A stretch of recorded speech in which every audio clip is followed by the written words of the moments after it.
Hey friends, Jessica here with Creators Couture, and in this tutorial we are going to take this new Blush Neutrals Creative Kit, which is actually available exclusively on my Patreon right now, and create a nice quote graphic. So I've got a little setup here, I've got a document set up, and what I like to do is give myself a little bit of a crop area, because if I ever want to repurpose the strokes or the design of this of whatever I'm working on, I like to add a little bit of a bleed, and that way it's not everything is exactly cropped off at the edge. So I've got a 1500 by 1500 document here, and with some crop preview to 1200 by 1200. So I like to create a layer that covers the crop so I can really visualize how it's going to look in the end instead of just guessing. And also, if you're a Patreon, you can download this, my practice document. So first off, I'm going to just add a new layer. And with this creative kit, we have some blush neutral backgrounds. And I can just simply take this and drag it on there. And I'm going to look through these backgrounds until I find one I like. And I think I'll stick with number 3, but you can always spice it up, whatever. But I'm going to start with that. And then the next thing I'm going to do is go over here to my text stuff, the text that I have on this sidebar document that I created. And this is really nice because font choices can be really kind of be a headache of, oh, which font should I use for this? But one good thing about my creative kits that are sidebars like this is that I have a color palette, I have font choices, I have color blends for you, color palette. So it really gives you a jump start on your design. So I'm going to take this headline text right here, grab my move tool, and I'm going to drag it over here. And I will go to my text, and I'm actually going to use my eyedropper and go up here to get a light color and select from the background. And then I'll just make it a little bit lighter. I might make it almost white because it's pretty delicate. And then I can take the size up a little bit, and we'll see if this size will work in the end. But I'm going to go like this, and then I will just select that text and type, what was my quote going to be? Oh, I remember. I saw one on Pinterest that really spoke to me right now, and it said, "Be afraid and do it anyway." So I'm going to use that for my quote graphic. So I'm going to just line it up here, and then I'm going to go to my subheading text and select that, although it's going to be a little harder to grab it, so I'm going to zoom in, grab my subheading text, and drag it over here and do the same thing. I'm going to select the color, and I'm going to just get like a almost white color. So I'm going to do that. I will take the size up a little bit, and then we can see how we like it. And then I'm just going to go in with my text tool and type that in. So this quote really spoke to me right now and just how I'm feeling, so I thought I would share that. And I might even just, I hit Command T, or you can hit Control T on a PC, and I'm going to just enlarge it just a little bit, and I'm holding down the Option key to enlarge it from the center. But there we go. So, and the good thing is I have like my smart guides on, or my guides on Snap, so it can, the smart guides in Photoshop are really nice, help you line everything up really easily. So I'm happy with that. Now I'm going to create a new layer underneath the type, and I'm going to go to the brushes that came with this brush set, and I'm going to go to the one with a sharper edge. So it's the Brush Neutral Mixer Brush number 1. So this is a mixer brush, and it's actually preloaded with a color. But I'm going to hit Command O, and let's zoom out of here. And down here we have our mixer brush palettes. So I'm going to select this layer with my move tool, and then go back to my mixer brush, so that'll have the last mixer brush that I selected from this little collection.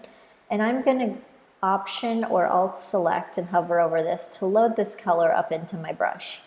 And you can see when this changes up here that we have this color loaded. And so what I'm going to do is I want to make a few just nice abstract brush strokes, and I'm gonna like overlap them, and you'll see it'll make like kind of a cool effect. So this is just going to be a really simple, a simple design, but it'll look really nice, and we're going for a very minimalist vibe. So I'm going to go up here. I just noticed when I draw that my brush stroke was a little bit wobbly, so I'm going to increase the smoothing to about 50%, and I'm just going to draw a brush stroke like this, and you see that these brush strokes are like super creamy and they blend the colors really gorgeous. So I'll leave that there, and then I'm going to go down, and I'm still selected on this layer, and I'm going to option select the next color, and now I've loaded up a lighter color. And so what I'm going to do is just go from here to here and kind of paint through that line. So I want to see the blending that comes along with it. So I'm just going to go like this, and then we can see that really pretty blending and how it blends. It's on the same layer and it blends, and it's really, really elegant and really pretty. So I'm going to do the same thing on this corner right here. So let's go to this layer again, and I'm going to maybe get like a darker layer or a darker color. So I'm going to option select over this one. This one's a little bit more brown, and I'll go ahead and make a new layer just to keep this on one layer, this on another layer. And then I'm going to go and paint like this.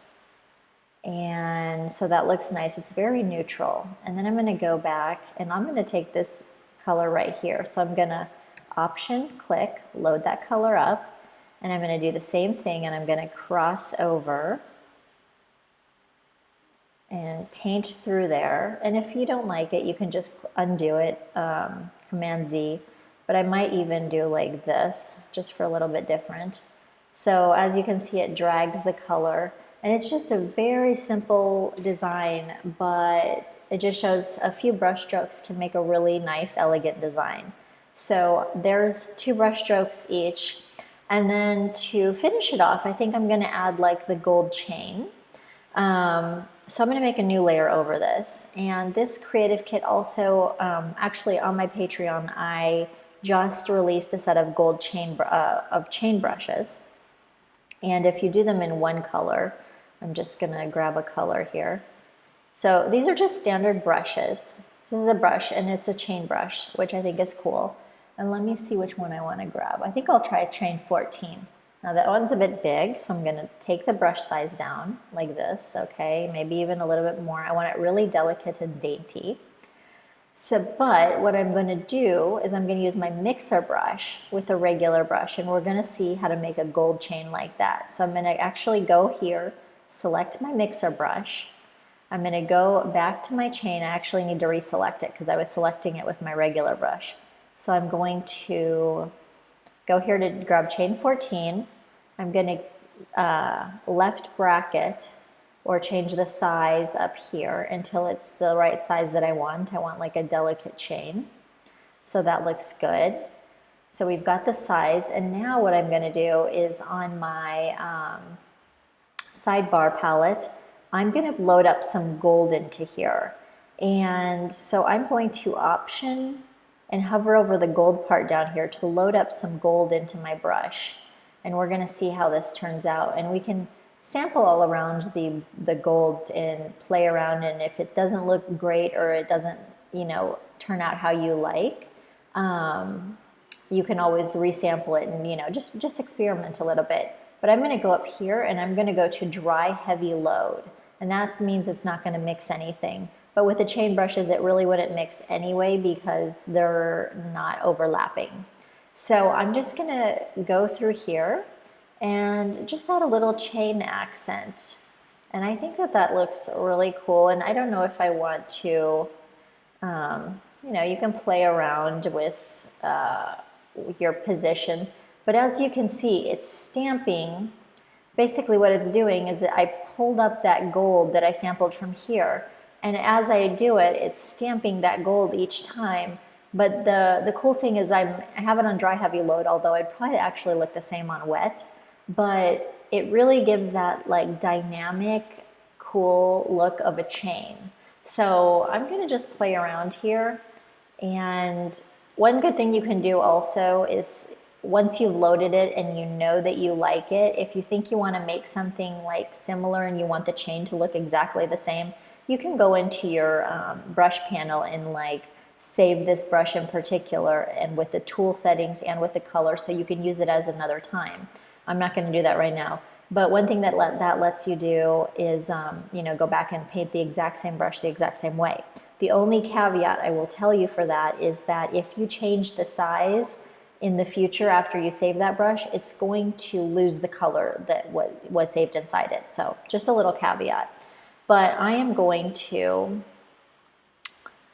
I don't know how I want to make it, but I'm just going to play around with the gold. Maybe I'm going to use it over on this side, so kind of create a little balance in my composition. I kind of liked it over there. So I'll just put it over there, and I'll just put one over here. And I don't know if I should make another one.